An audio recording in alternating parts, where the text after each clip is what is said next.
SEO is a bloodbath, and the game's changing with AI. That's Chris Dreyer, serial entrepreneur, best-selling author, and the founder of Rankings.io. Most of the time, the issue is not the strategy, it's an undercapitalization issue. They don't have the capital to compete in that market.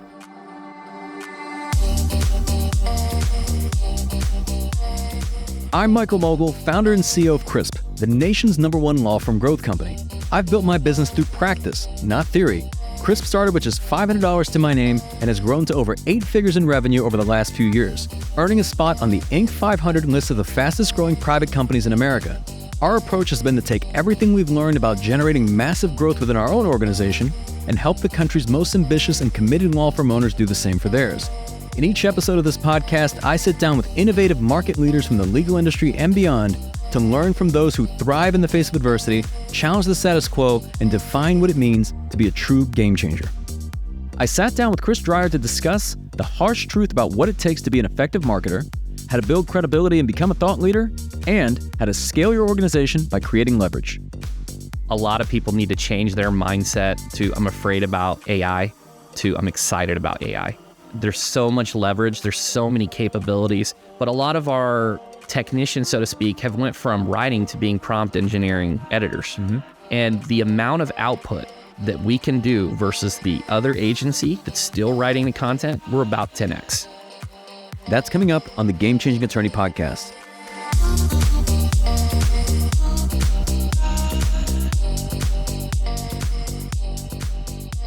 Before we begin today's episode, I want to remind you that we aren't beholden to any sponsors or run any ads on this podcast. This allows us to present all of our episodes raw and unfiltered. I'm not going to push any made-to-order meal services on you or try to save you any money on your car insurance.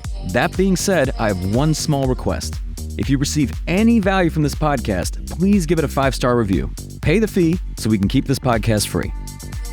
Chris, welcome to the podcast. So excited to be here. Man, this is awesome. Thank you for making the trip. This is going to be a lot of fun. Obviously, we've known each other for years.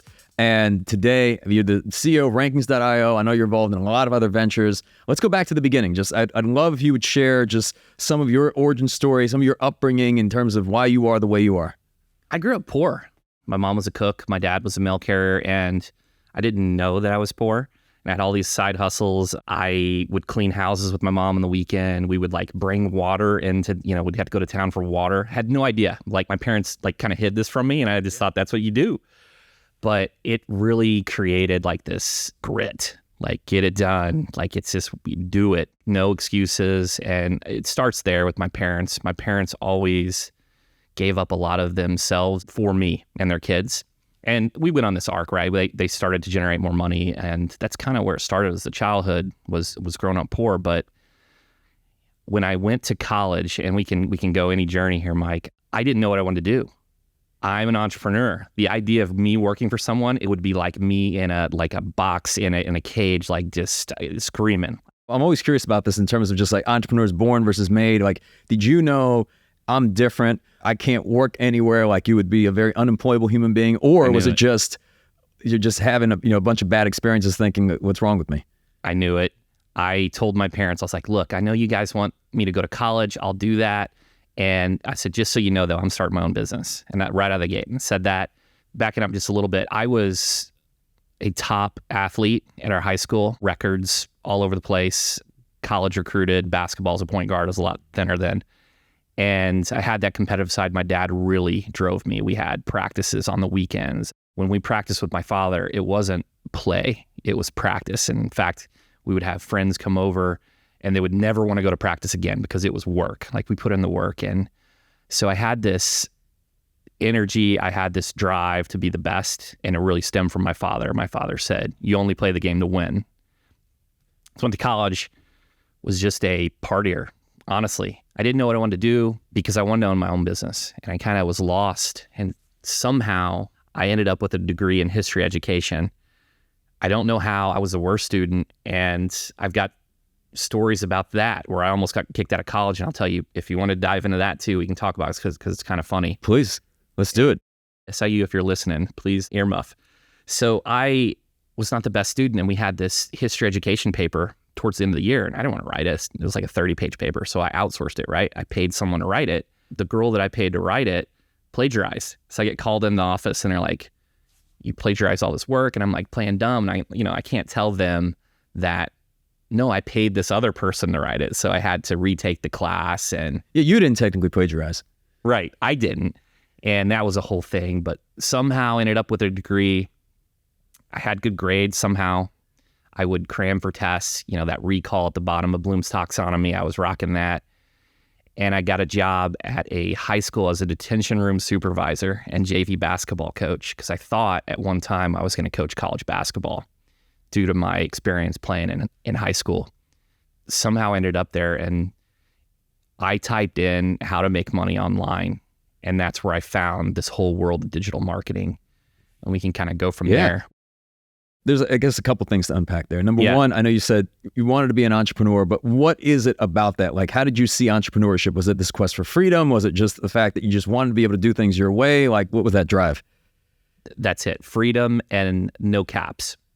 I knew what I was capable of. I didn't want to have any ceiling, and I had a lot of fear around there. I also had where I looked up to my uncle. My uncle was very, very wealthy, CEO of multiple organizations, exits, and I saw that life and what was possible. I knew it was possible, so I kind of aspired and looked up to him, and I wanted more. And once I kind of saw that life being poor and then opened my eyes, it was an entirely different experience out there, and I knew it was possible. Yeah. I guess to the Google search, how to make money online. I think if somebody ran this search today, I don't know if the outcome would be the same, but like, what kind of things were coming up then?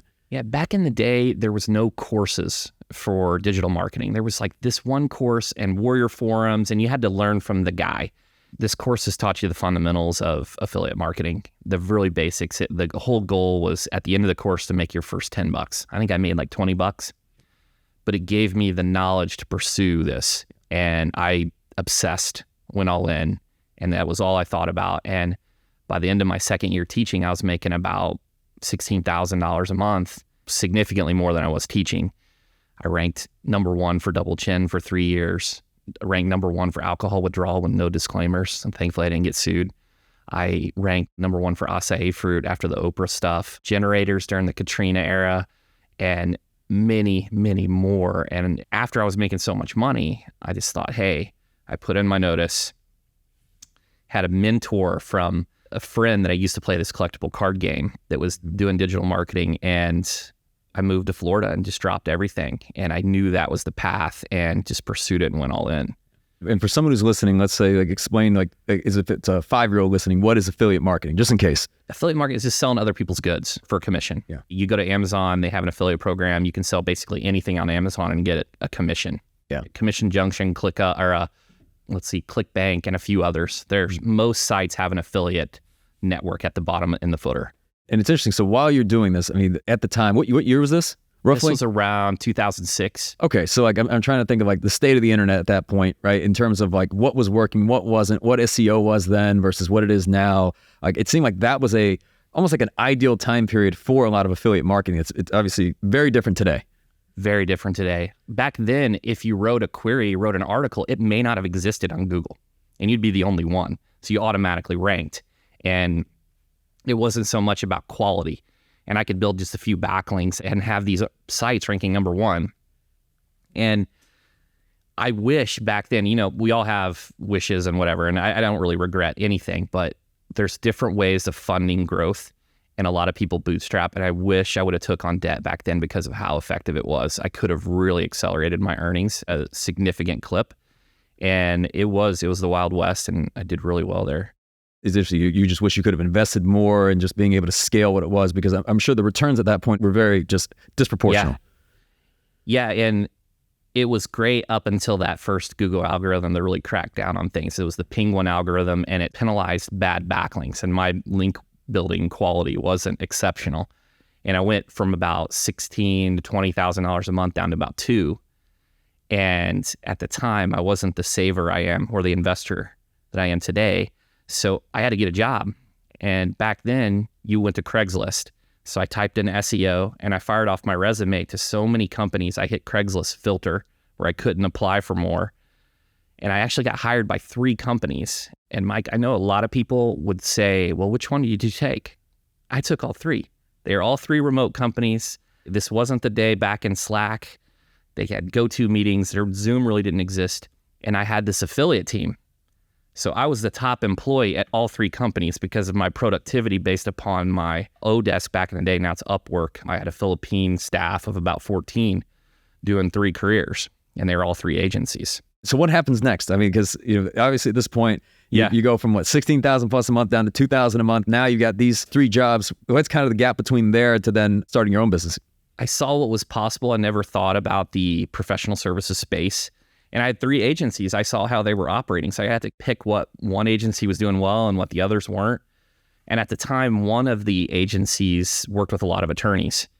And I was their lead guy. And I talked to many attorneys all around the country. And I had the itch. I had to do it. I had to go out on my own. And I told the guy, I said, hey, I'll replace myself. I'll train him. I won't poach any of your clients, but I'm going in legal. They didn't make me sign a non-compete. They did try to force that a little bit later, but I remind them like, hey, I didn't sign that. Mm-hmm. And I started and I hustled that first month to get a few clients. I never poached or ever talked to these other clients. But 3 years after I opened my agency, the main one went bankrupt. They shut down. So then it was like, hey, let's go talk to all these clients I knew from the agency shut down. Yeah.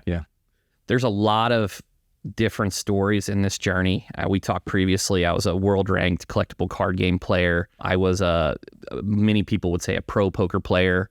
And all these things, I've always tried to compete at the highest level and just win at anything I pursued. Yeah. Let's talk about that, because have you found with all these different things that you were involved with and even are involved with now, I know there's also the real estate and the investing. Do you see any commonalities between any of them, and just in terms of what becomes an attractive opportunity for you? There's a ton of commonalities. I look at something like real estate, and we talked about this a few years ago. I was talking to you about dabbling. Well, I'm no longer dabbling, right? I've got an 8-figure real estate company now. I correlate it to SEO. SEO, you know your numbers. Everything changes when you know your numbers, the cost to acquire a client and what the client's worth. And in mine, I'll just be really candid. It's 60 grand for me to acquire a client. I don't have this bottom level ascension path, but it's worth about 240K. And you look at that for real estate. If I go find a house and I put down a 20%, let's just say it's a 100K house, that's my cost to acquire a client, and it's worth X amount per month. But the difference is where I'm scrutinized in marketing and have to be exceptional because, hey, where are the leads at? I got a tenant that's going to sign a long-term commitment. It's not a month-to-month agreement. They're going to sign a year. They may stay multiple years, and they're conditioned to have a rental increase. Due to inflation, I'm outsourcing my debt. The debt gets cheaper. So there's corollaries on all these, even in the poker thing. Back in the day when I was doing this collectible card game, I was like a world-ranked player. I won 4 state championships. No one had done that at the time. It was applied aggression, applied math. And I took that math-based knowledge into poker and did very well in poker. Yep. So a lot of corollaries. Interesting. And by the way, I want to give you credit, because with your agency today, I know a lot of people listening to this podcast are attorneys and law firm owners with rankings.io. So with everything everyone just heard, right, about former Chris and kind of some of the things you did, let's say gray hat, maybe some of them. Yeah, gray hat, black hat. How is that different from what you're doing today? Because I know you guys are doing things right. Absolutely. I'm glad you asked that. There was a lot of pain in going from $16,000, $20,000 a month down to $2,000. And I learned what not to do. So I've always focused on longevity. My risk tolerance, my personal risk tolerance is much higher, and I can't imagine ever risking my clients. So I've always done, in fact, in the 10 years I've owned the agency, we've never had a penalty, ever, a link penalty. So we've always played the white hat game, the long-term game. I take that competitive side, and we've talked about this. I've heard you talk about this. SEO is a bloodbath, and the game's changing with AI and the quantum leaps there. Most of the time, the issue is not the strategy. It's an undercapitalization issue. They don't have the capital or the strategy to compete in that market. So, and what do you mean by that? Like, where would the capital be deployed typically? The capital can be deployed in content. It can be deployed in the website and the strategic messaging, the CRO, the link building, all those aspects, even the staff to acquire, or the processes to acquire reviews, very significant. Things like ChatGPT are lowering some of those productivity costs in terms of content, in terms of link building. That's where the real fault is. It's not that the SEO agency wants to be unethical and they make these promises because they actually believe it's a Dunning-Kruger effect. They actually believe they can generate results, but they don't understand that the legal vertical or the PI space is so competitive that you need significantly more capital. And the same thing can happen in Facebook ads. If I'm spending a significant amount on Facebook ads, even with a bad strategy, I'm going to perform better than the person that's got an amazing strategy at $10K a month budget. Yeah. And I want to elaborate on that also, just because let's say you're a law firm in Los Angeles, California, personal injury firm. And let's say you've got a website, you've never really dabbled in SEO. You say, hey, I want to start ranking. What would you say to that person? What's it going to take? And when they say start ranking, what they really mean is they want to rank page 1. They don't want to rank page 8, right? Yeah, exactly. And the game has changed anyways. The game is no longer just organic. It's maps, it's local service ads, it's Google ads, it's all. You can't depend upon just SEO. Right. The game has changed. And you got to set expectations. You got to know what their case is worth. All these different strategies. You got to look at the type of firm they are. There's a real issue, and when we can talk about labor arbitrage and labor-based leverage, let's go really binary here. You got a pre-lit settlement firm, high volume, they're advertising, but they're solving for the average. Right. What's Colossus data tell us this case is worth? They're solving for the average. Versus you got the litigating firm that's solving for the client, the individual, for maximum value. They're not typically, now there's some exceptions. Shinar does a really good job. He's an exception where they just don't have as many cases. They don't need as many cases. So when they try to choose a channel like SEO, they're not going to have as many review opportunities. Yep. They don't have as many cases. So that may not be the channel for you if you're a litigating firm, but if you're a pre-lit firm, it may be good for you. With any of this stuff, I know no one ever likes to hear this from any agency where they say, well, how long is it going to take? Because they're looking at like, how long will it take from the time that I invest any amount of money, whether it's $1, $10,000, $100,000, until I start seeing, let's say in quotes, results, which generally means a return on their investment where it's a multiple of whatever it is that they put in initially, right? And typically the answer is, well, it depends, right? Because there's just so many variables. And I know nobody ever likes to hear that, but why does it depend and what are the typical variables? Let's focus on just the organic side. In 2016, there were 3 trillion web pages. What is it today in 2023, especially at the advent of ChatGPT? Google doesn't have the financial capability to crawl every page. It's significantly slower than it ever has been. The whole Google helpful algorithm came out. The reason they wanted to have you delete old content is so that it could help them crawl the web. That's why. It's a cost-based issue. So you can't put content out and expect that Google's even going to find it or index it. It may take 2 to 3 months depending upon your site's authority. It is a very long-term play. And what I mean by that is it's no longer SEO, it's search engine marketing. You have to combine local maps, Google ads, and LSA to play in that channel. It's no longer the gravy train that it used to be.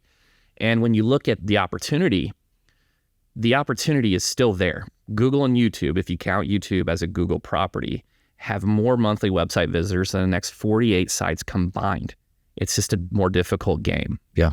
I think sometimes when people hear this, they think, well, I guess, does it even make sense to invest in something like that, whether it's SEO, whether it's in social? I mean, my answer is always, well, if you're going to do nothing, I guess the perceived alternative is that there's something that someone can do today that would give them the return they want today. And unfortunately, it just doesn't really work that way, right? So meaning that there are things you can do today, like I'm sure you could buy leads and lead services that will get the phone ringing to some degree. But usually I think what somebody has in their mind, they're thinking 6, 7, 8-figure cases. 1,000%, Michael. And when we look at direct response, which is a short-term orientation, a quicker, those are all driven by data and they're significantly higher costs. You're not going to get the same ROI as brand. And brand over time is going to allow you to get that significantly lower cost per acquisition. So I always tell people in the beginning, like if you need cases, focus on direct response, but a little bit of brand. And over time, that disparity is going to shift significantly more to brand. Absolutely. I mean, I even look at our business. We're at this point, we're probably like 80% brand, maybe 20% direct response, maybe even 90-10 at this point. And because I think brand is what pays the greatest dividends, especially over the long term. But it does also require you to have an outlook where early on when I started the business, I don't know if this is the case for you. For me, it was, I looked at things like 30-day outlook. That's how I was treating everything in the business. Today, I look at 3 years out, 5 years out. So I don't have to win today. I can do something, make some sort of investment today that 3 years from now, really starts to pay in return that I may see zero return on for 12 months, 16 months. And that's okay. But But I think that's where a lot of the greatest opportunities are. 1000% agree. And that's why a lot of times, and we can go back to the capitalization and all those types of things, individuals will try billboards, they'll try TV, and they'll say it doesn't work. Well, how much did you invest? Did you refine it? Did you get in front of the right people? And those types of things, that relationship equity, that memorability, it compounds over time. Yeah, so let's talk about that, because I think there's that, and then also the concept of leverage. I think the two are related. Yeah. So any medium that anybody decides to go into, let's say from a marketing standpoint, whether it's billboards, radio, TV, I mean, I believe everything works and everything can work. I think email works. I think texting works. I think SEO works, PPC works, social works, but not everything works for everyone, because either they have not invested a sufficient amount of money to be able to determine whether that they reach a certain point of market saturation, or there's just not enough time that's spent. So for example, with TV, every successful TV advertiser that I speak with will say that, look, if you're going to go into TV, you got to prepare to make a full year commitment, a sizable investment, and expect no return for a 12-month period, and then maybe start to get a return month 13 onwards. And if you're not willing to do that at the onset, don't even go into TV. Absolutely. I heard Kyle Backus from Backus and Shankers told me the exact thing. Invest for a year. And there's different strategies. There's still a lot of opportunity in TV. I know there's OTT and streaming, and look, I'm a millennial and it's Disney Plus, Netflix, YouTube TV, all that, but there's still a big audience for distribution. When it comes to leverage, there are four, and we talked about this. Naval Ravikant is a great resource if you guys want to look into that. The first one I'm going to start with is labor, and this is the one that's a little taboo. And so just bear with me, guys. When you're a professional services agency, you really got three choices. You have a choice of a full-time employee. They are high maintenance. They require culture, training, all the goods. But you have high control. You can get them to do whatever you need them to do. So if you have a specialty service that's not out there and you need a lot of control, then that could be a good option. Or creative, video editing, things like that. The next option is you could use a subcontractor. Subcontractors, medium maintenance, because they already know how to do the craft. You don't hire a subcontractor that doesn't know how to do the work, but medium control because someone else can take their utilization. We've been through this. You just had this amazing renovation to this building, which is incredible. I mean, it's unreal. If people have projects at home, it's like, oh, you try to get these contractors on another job. It's like, get back on my job. So that's the deal you run into with subcontractors. And then you have vendors or strategic partners. It's low maintenance because they know how to make the widget, but low control. You're not going to tell them how to change that assembly line to make the widget how you want it made. And so there's all types of things here, and you can dig into any of these. If you look at the full-time employee, there's labor-based leverage and arbitrage. Even in the United States, if I'm hiring in the Midwest versus the West Coast, it's going to be cheaper.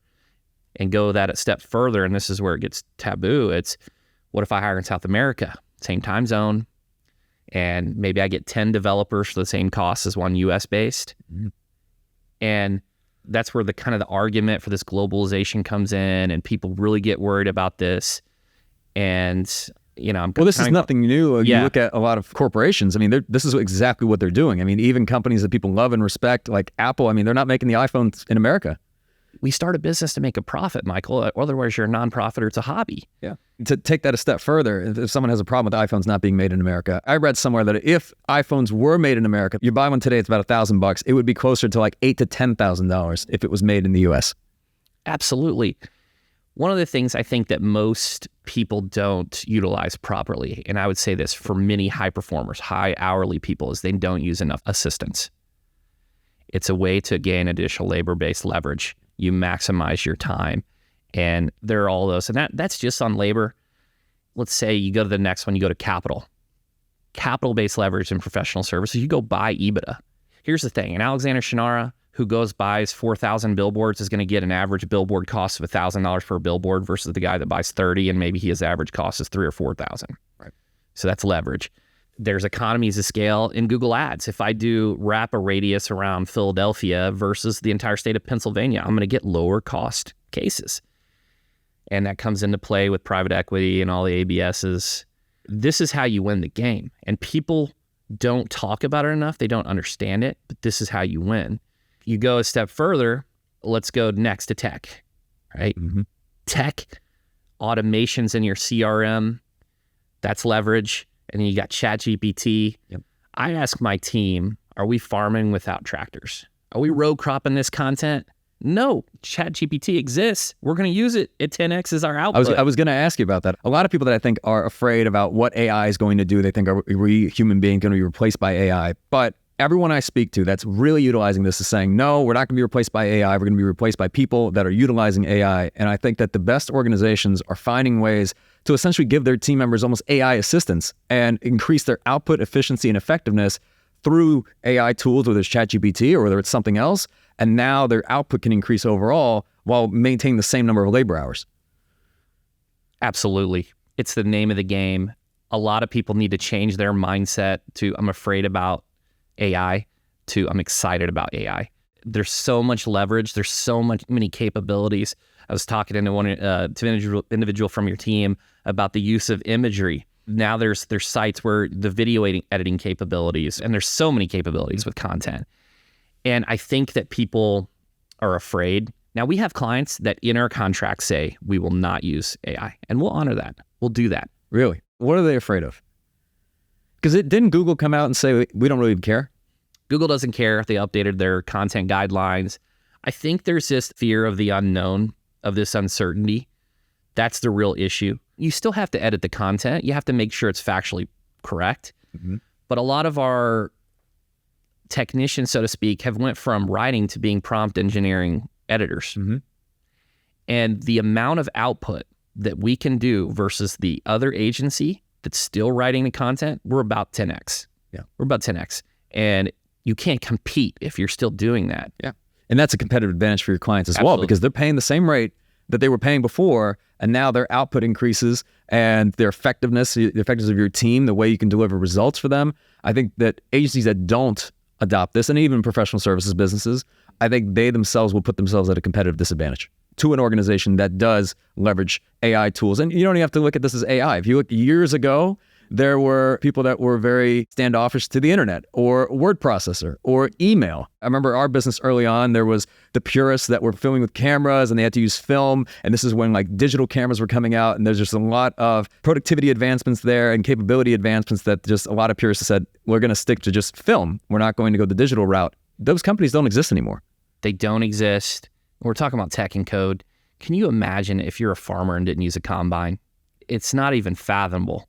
And that's where we're at right now. It's just people need to flip their mindset on just how advantageous this is to use. The other thing is media. Media is a form of leverage. I tell my team all this, and I'm really going to compliment you here, is I get a lot of flack of this. I don't typically do speaking engagements. And the reason I don't is because I don't have much leverage. Out in the crowd might be 100, 200 people, maybe 1,000. I host my podcast. I'm getting 4,000 to 5,000 listeners every single episode for my own. I have extreme. It's a keynote presentation every week. Yes. Would I make the trip here? Absolutely, Michael. I'm flattered to be here. Giant email list, giant distribution. It's a great use of my time, but a lot of times going to these events and me speaking on stage is not a good use of leverage. Yeah.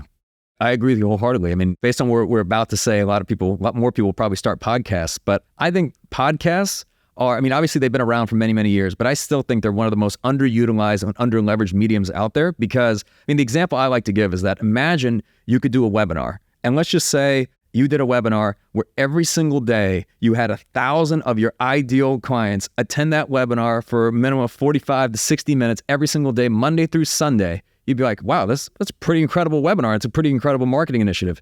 Well, a podcast is that. And at the same time, usually when somebody's listening, they're either at the gym or they're in the car. You're catching them at almost undistracted to some extent, but it's in addition to what they would see, whether it's with digital ads or emails. So you're hitting them in another outlet, right? Another sense, if you will. I think podcasting is amazing, but again, it's one of those things like we were just talking about where I know you've done well over 100 episodes of your podcast. You've been doing it for years. We've been doing ours every single week for 3+ years straight. It didn't start out that way, right? You have to stick with it. Like what it is today and the listenership and the consumption that it generates, it takes time, but you have to build these things. And I've seen a lot of people jump into podcasting and they'll do, a handful of episodes and say, no one's listening because of course, there's millions of podcasts out there. I don't know the exact stat, but I read somewhere that it's like if your podcast gets, it's like 100 downloads an episode or something, you're in the top 10% of podcasts, something like that. So most people just don't stick it out. And think about that, 100 ideal prospects listening to it, even at 100, that's significant, especially if you do a weekly show. And the way the podcast works, it works like a repository. It works like a content library. For example, I know you're an avid podcast listener. Sometimes I'll go to my favorite shows and I see the guests. I'm like, I'm not going to check that one out. And I'll go scroll through the past episodes and I see maybe a Huberman or somebody really exciting. I'll listen to those. And you need time to develop this library so they have optionality. Yeah. Oh, yeah. It's also, I think when you talk about leverage, I like things that compound, right? And a podcast is something like that, because when we had just a few episodes, I remember when we first started, you got 1 episode, 2 episodes, 3 episodes, but then you start to see, you get to 100 episodes, and every day you see that someone's still listening to episode 1 and episode 5 and episode 6. And it's like every single episode we've looked gets at least 1 or 10 or even 100 listens every single day. And when you've got over 160 of them, now you start to see compounding where it's not just the most recent one, right? People jump in at different times. And then to your point, I think every company should, eventually turn into a media company, because you can take this podcast, which is audio, we're also filming it, right? We'll also chop it up into video bits, so sometimes people consume these in short form. Then you also have graphic quote cards. Then you start posting on different social platforms. So some people will listen to it long form, some people will watch it, some people will listen to short form video bits, and others will share it. There's a blog post, there's show notes, all from essentially an hour conversation. It's the ultimate flywheel. Yeah. It continues to power and spin faster because of all the things that you said. It can power an email list. It can power social media. It can short form clips and reels and TikTok and what have you. And it just grows and grows and grows. It's one of the best force multipliers there are right now. Mm-hmm. It's not as saturated. It's more intimate. You have the individual in the ear. It's just exceptional. Yeah. I want to keep talking about leverage because I think this is an interesting topic. I don't know that we've discussed it enough on this podcast. I think about it constantly. And if we were to zoom out on like the different types of leverage you've mentioned, I really find there's like 3 key forms of leverage, right? There is time for money, where you're working X amount of hours for X amount of income. And then the next level up on that pyramid would be the reverse of that, money for time. So now you have money, but now you're trying to buy back time. You can buy back time in some of the different forms you've described, whether it's expanding your capacity by hiring somebody. It could be anything. I mean, it could be literally you hire someone to clean your home, right? That gets you time back, right? That requires some sort of financial investment. And if you make enough money, eventually you can kind of put enough distance between you and whatever the work is, so the work is still getting done, but now you're getting time back. And ideally, you're finding time back, or you're buying that time back to do things that you love to do, that bring you energy, that create the greatest amount of impact. And then the highest form of leverage is then money for money, right? Where it's like by making additional investments, you can continue to be able to grow and scale. I find most people are probably stuck at the bottom level of the pyramid, where they look at strictly in terms of their time output to a money output. That one's the greatest constraint. There's only so many hours that you have in a day. Yes, you can up-level things, like you can up-level your skills. You can gain like additional return on your investment in time. But to really gain like capacity, you've got to find ways to scale yourself. I couldn't agree more. And it reminds me of this book, Dan Sullivan's Who Not How. Yeah. If you're going to figure out how to do something, it's your term, and it's linear, it's slow, versus someone else's time, it's exponential and fast. And that's where you get away from trading your time for money. And it's right, you start to expand and you have this multiplying impact. I use the example, if I'm going to go mow my yard, I have to figure out what lawnmower I'm going to use, when I'm going to mow it. I got to figure out the time I'm going to mow it. It's slow. I got to figure out all these details. Versus I go hire the lawn company. They're set up. They have the processes. Boom, they've done it 100 times, and it's exponential. I'm buying back my freedom. I think there's this growth when it comes to a business owner. And I think all of us have to experience some pain here. It is, at the beginning, you're the one-man army. You're wearing all the hats. In most situations, you don't have the capital, so you got to do it. And then you start to shed and delegate, and then you go through this next iteration where maybe your hiring process wasn't good. Maybe you don't have the right processes. You start to give up on human beings. Yeah. And say no one wants to work. There's no great people out there. Keep my company small. I'm the Which I think is, when someone experiences that, and I've experienced it myself, I will say I'm a deeply flawed human being, but I think that's the wrong lesson to take away from an experience like that, because what that's saying, because there's a lot of ego there, is essentially saying no one can do it like I can, and I don't believe in the ability to be able to gain leverage through expanding my capacity. There's so many flaws. Which keeps you stuck. It's flawed because, maybe one individual can't, but can 3? Oh yeah, they can. And there is this learning experience that you have to become a good leader, not just a manager, a good leader, and find talent that can get on your journey and have the vision and be aligned. And I heard this the other day, the guys in the rowing boat, they're not just cranking at the boat and like smacking the water. They're like in this smooth as fast. And they go significantly faster than people cranking levers as hard as they can. Yeah. And I love that example, because if you have somebody on that boat who's like rowing at a different speed, right, then the boat starts to spin.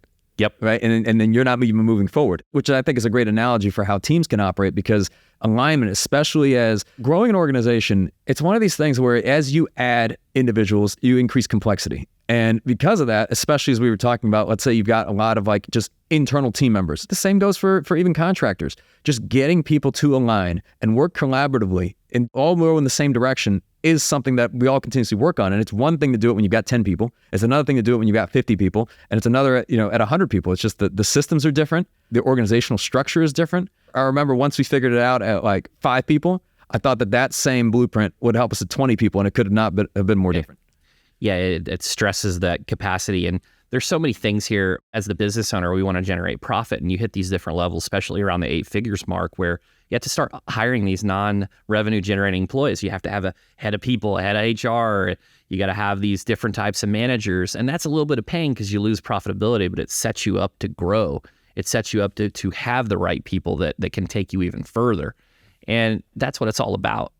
Yeah. Well, and as you're saying this, I'm thinking, look, so what is the greatest form of leverage? This is just my opinion. I could be wrong here, but I truly believe that the highest return on investment is the investment you make in yourself. So like your ability to make good decisions, your level of judgment, your own just capability to be able to evaluate situations, see first order, second order, third order consequences of things, because you're also the cap, right? So like, let's say you're the CEO of an organization, you're at 5 million in revenue, you want to grow to, let's say 10 million in revenue, you go from 7 figures to 8 figures, but you've never done it before. So like you have to almost guide your organization to a place that you yourself have never been, which is kind of a silly concept in and of itself, right? So it's like, so how do you get there? Well, you can bang your head up against the wall hoping that it gets softer, right? Or you can figure out, okay, how have other people done this? Because you have to get some sort of new information. Because if you're just doing it through sheer like trial and error, it's the slowest way to go. Your team's going to be exhausted and you're probably not going to get there just by accident. I couldn't agree more. And it goes back to this who, not how too. When you want to expand into a new capability, maybe you're an attorney, you want to expand into a new practice area, you can take the time to learn it yourself. And you can do that. Or you can hire the killer that already knows that. It's exponential and faster. It may cost you more money, but a lot of times that investment's worth it. Yeah. And there's certain skills, like the one you just mentioned, where I look at that and I say, well, what is the competency there? And I think it is the ability to attract, recruit, and engage the type of individual that allows you to move faster. And no matter what the role is, maybe you need to find a great data and analytics person because you want to be able to have great reporting within your firm. You know that's important to make data-driven decisions. Maybe you need someone to run your intake, and you could learn intake, or you can go out and find that person. But then becomes the next challenge where you say, hey, I want the best trial lawyers, I want the best intake staff, I want the best paralegals, but why would the best want to work at your firm? So then it's figuring out, how do we attract those individuals? And I think that's where a lot of time is spent, because the best could go anywhere. I agree. And I think there's some significant advantages. And here I got a remote company. There's advantages for talent and different things keeping your operational costs. But I think that also it creates challenges with that alignment, with that camaraderie, and pushing certain directions. There are different things that you have to do to try to create that. One of the things that we have to do is we hire in pockets. Even though we're a remote company, we'll hire 8 to 10 people in Louisville, other people over here, so they can get together and have these collaborative experiences and be aligned, but still not have the facilities costs. There's so much to this. It's how you get to the next level. I think a lot of people get fearful around HR. There's this study, I'm going to paraphrase this and it's going to be wrong, but it's Dunbar's number, where most people on average can't maintain relationships beyond 200. So you have to have assistance there. It's just not within our physical capabilities. Now, there's some exceptions. There's some amazing human beings, but you hit these ceilings and you need to bring other people in to help you expand. Absolutely. Absolutely. I mean, I would even say with leaders, I don't know one that can effectively manage more than, let's say you're a capable leader, maybe 5 to 8 direct reports where you're checking in with them one-on-one, you're growing them, you're supporting them. As this team start to grow, there's going to be some sort of compromise because you only have so much time, you only have so much capacity. And that's where you see organizations grow in terms of like adding managers and middle managers and directors. And I used to look at this stuff and say, man, I could never see our organization like starting into having these different layers of leadership and management, but it's the only way you can simplify complexity. Because otherwise, if people have no direction, if they have no direct report, or it's just you, if you're the direct report for everyone in your organization, then you're going to find that you're dealing with the bathrooms like clogged up. And then you're finding out they're like, okay, now this person quit. Now that's your problem. Let's say there's not enough toilet paper in the bathroom. We're out of printer paper. Like every issue hits you. And then you start evaluating, is me dealing with these things the highest and best use of my time? And what's really happening there is you are handling these things, but your organization isn't growing. And it's not growing because you're spending your time worrying about toilet paper versus strategy and how to actually scale that organization. Completely agree. The assistance, I think you can get a ton of assistance to help with your time. The other thing is looking at, I think there's this fear about using strategic partners or subcontractors. And I'm going to use an example for myself. So if a person wants to do SEO, right, they kind of get this, oh, I want to bring it in-house. Well, most of the time, one SEO specialist doesn't have all the disciplines necessary to do a great campaign. They may be a good writer, but not a good link builder, or they may be a good link builder and they don't know technical SEO. So you have these fractionalized components where you get utilization from each of these components. You get a content writer, a local person, a link builder, right? And if someone tries to bring that in-house, maybe they would have to hire so many people, and then they wouldn't have enough capacity for them. It's a big drain on profit. There are situations where you need to use partners at different levels of your evolution as a company to get past those ceilings. Absolutely. Yeah, absolutely. Chris, I'm curious, man, with all the things we've talked about, what's a day in the life look like for you right now? Like, walk me through, I don't know if there's a typical day, but how are you spending your time? That's a great question. I've got my morning routine. I get up at 5:30. I'm getting a 30 ounce at Starbucks, venti black, and I'm listening to an audiobook. I'm listening to podcasts every single morning. I have this, it's kind of like this meditative state where I'm just by myself. There's no noise before I come in. I'm at work. I'm doing a lot of podcasting because I have a lot of leverage there. I know a lot about this, but I'm human. I'm not perfect. There's some things that I'm doing that I shouldn't be doing at work, and relinquishing control. I'm aware, I'm cognizant of it. And I'm doing a lot of podcasting, a lot of high level stuff. And I'm trying to switch the mindset. I'm not as physically fit. You're doing great on the health side. And I'm trying to think of it not separately. Yeah. If you have a racehorse, you're not feeding this racehorse just junk and think it's going to perform. I'm trying to get in that mindset. And so things like, we have a lot of our meetings on Mondays, and I'll do a Monday massage, and I'm getting more focused. We're talking about Huberman and Inside Tracker. I spend a lot of time with my kiddo. I'm very active, trying to educate him and provide him as many opportunities as I can. How did things change, or did things change with becoming a dad? Wow, what a change. Just thrown to the fire. So my wife had some health complications on our first child, and I was just thrown to the fire. I mean, she couldn't even hold our kiddo for the first 3 days, and I've never changed a diaper. You can't just read about how to change a diaper and it's like, hey, keep this baby alive. Everything changed. I know a lot of people say, hey, you're just not going to have time. And I'm like, whatever. I kind of blew that off. But yeah, it's totally changed. I get to experience things differently again. Going to the zoo, seeing an animal, hearing those words, it's an amazing feeling. I'm so glad I did it, but it's changed everything.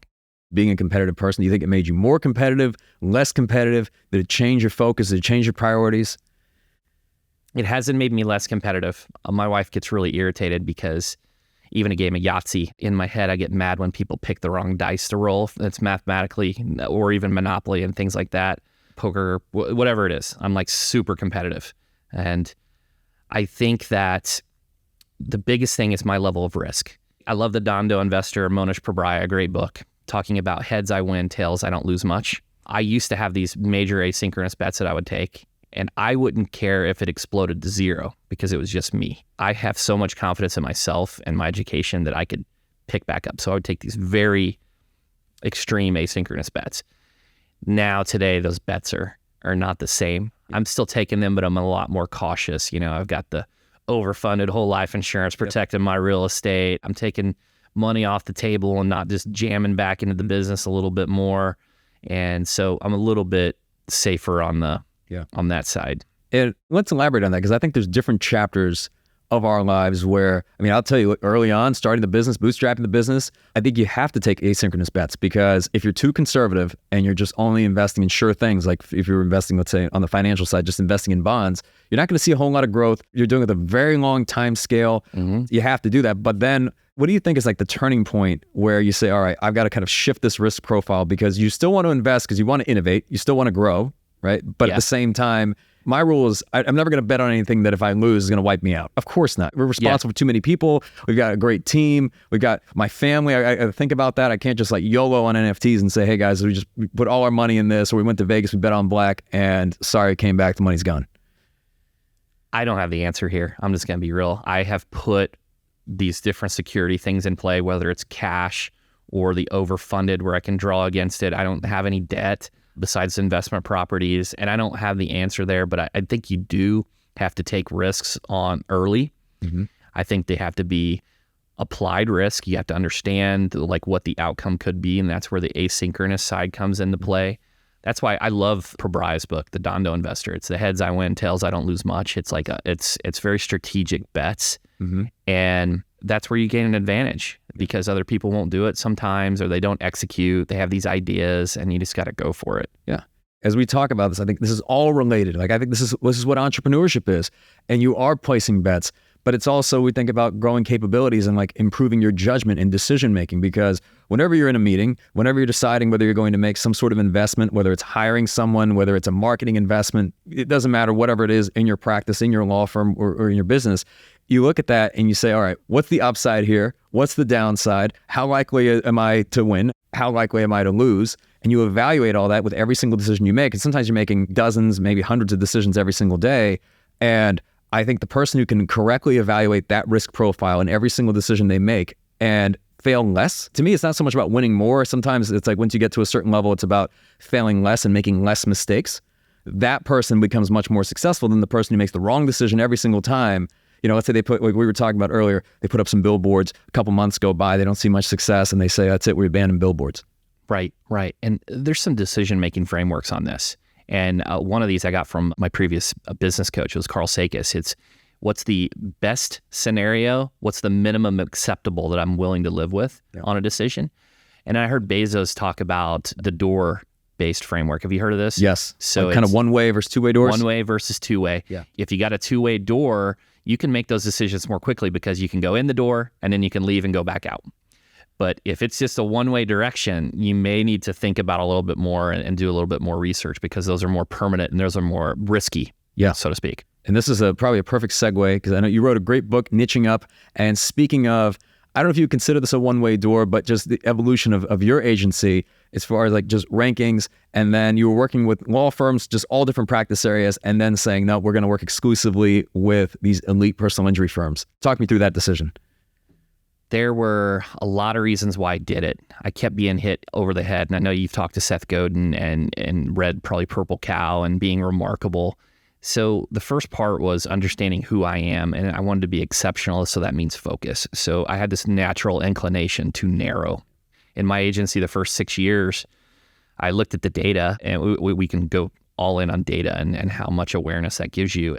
I found that 70% of my revenue was personal injury law firms, and it was less than 50% of my clientele. So it was a clear decision to move that way. There was a lot of opportunity, and I did that. I went all in. I referred out a lot of clients. That was a little bit of pain, but it allowed me to open up capacity and improve the focus and eliminate waste. I don't have to do keyword research for 10 areas of law. I'm doing it for one. And so I went that direction. And to be honest, the book was me unpacking my brain. I wanted to write a book. And we could talk about the pros and cons of self-publishing. That's a whole different thing. But went through that experience. I'm really happy I did it. It helped me unpack what were the true advantages in niching, what were the true flaws. The thing that I'm looking at now, Mike, is I was trying to diminish TAM. Mm-hmm. There's 50,000-ish personal injury law firms. There's 450,000-ish law firms in the U.S. 9x the TAM. Yep. That's a big disadvantage. Yep. Especially when you got a lot of leverage and you got a lot of distribution and you're trying to make a profit and create value out there. So it created some awareness. It was a great opportunity. I'm glad I did it. In terms of like, is it for profit? I don't have any ascension plan. There's no course after this. I just felt like I had something to say. Yeah. I guess on that note, what you're doing, even regardless of whether that supports the business directly, you're also building your personal brand, which, speaking of leverage, I think is where all the future leverage lies, because there's the leverage you can gain within your own organization, within your firm, and then there's the leverage you gain through building your personal brand, the opportunities that unlocks, all the things that now you're able to do. So I guess if you could speak to that, what's been your experience? My experience is I should have been doing this a lot longer. I've just now started investing in my personal brand with the book, with LinkedIn, and being consistent there. A lot of consistency compounds over time. That's been my primary network. And it's trust, it's distribution, it's relationships, and it's something that I didn't put enough emphasis in. Here's the interesting thing I've started looking at. You take a Neil Patel, you take a Cardone, you take a Gary Vee. All these guys have major personal brands, significant distribution. So they have numerous opportunities because of this broad category. Versus me, I'm the PI guy.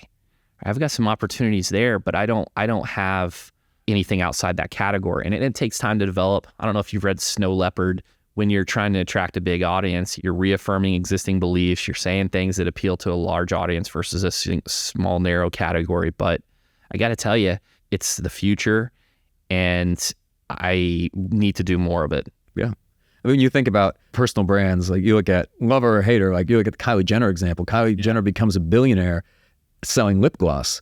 And I know there's some people that are going to hear this and they're going to kind of roll their eyes and they say, oh, I don't like Kylie Jenner, or they don't like Logan Paul, or they don't like Mr. Beast. But these are these massive personal brands, but because of their reach and the amount of consumption they're able to gain, they can partner up on some sort of opportunity. They already have the built-in audience, and boom, because of the reach they already have, the community they've already built, now they're able to scale that and really start to monetize that. Like we'll see, I know a lot of people are saying Mr. Beast, the YouTuber, is going to be the first billionaire YouTuber. It's inevitable. Yeah, I think he got offered $1 billion for his channel, and he said no. The other thing is, I found myself giving advice. I was recently at a mastermind last week, and there was an individual, his niece came, and she had a session and had all these high performers, hedge fund people there, and super high performers.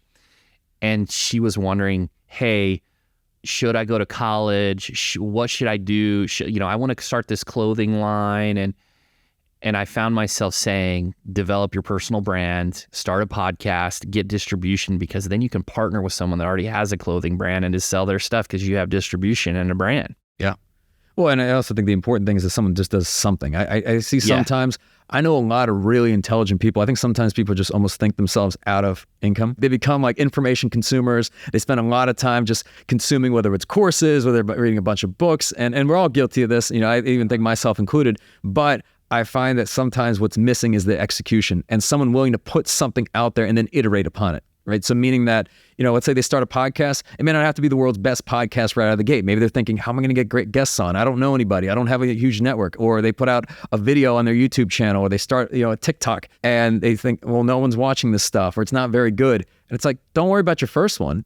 I mean, you had Alex Hormozi on the podcast. Love Hormozi. And he's done over 1,000 podcasts now. And it was only a couple of years ago, probably right around the time his book came out, that his brand really started to scale exponentially. But he was out there putting out that content for years.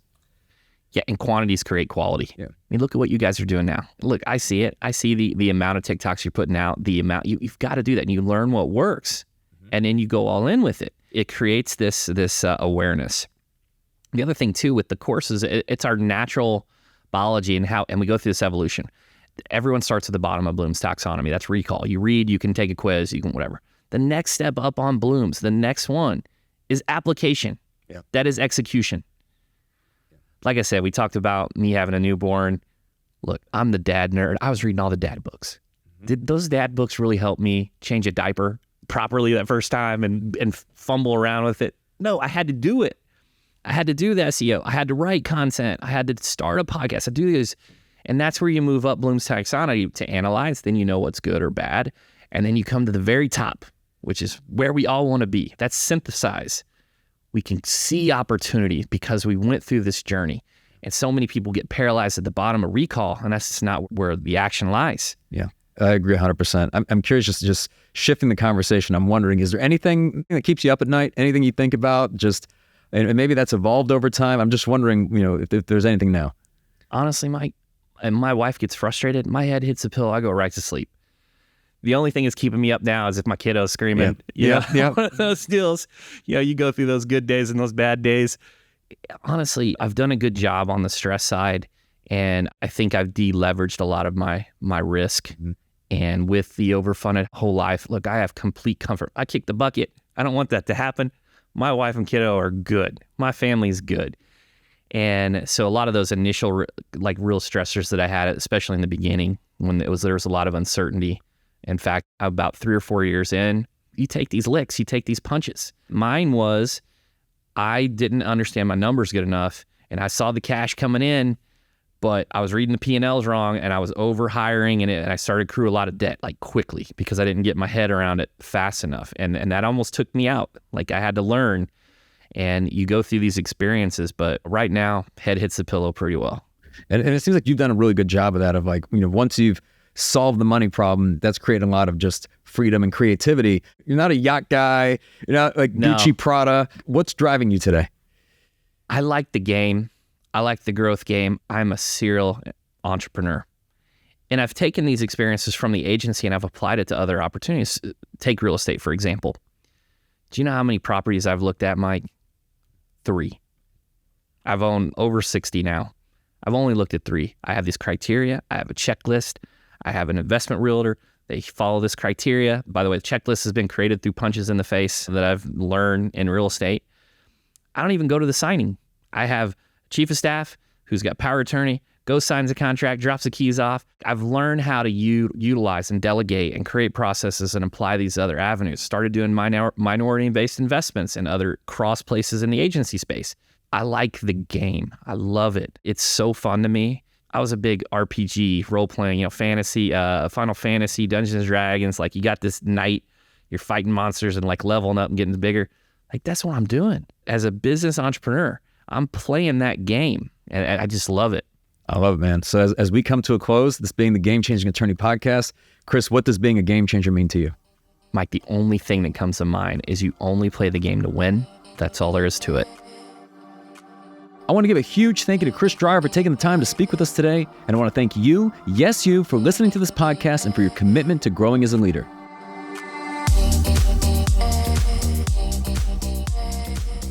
If you found this episode valuable, here are 3 free ways that I can help you grow your law firm. Number 1, download the first chapter of my book absolutely free at GameChangingAttorney.com. Number 2, you can shoot me a text at 404-531-7691 and I'll answer any question that you've got for me. And finally, number 3, if you can leave this podcast a 5-star review, it'll help us gain access to more influential thought leaders and bring their lessons learned here to you. For more information on our interview with Chris Dreyer, see the show notes for this episode in your podcast app or visit legalpodcast.com.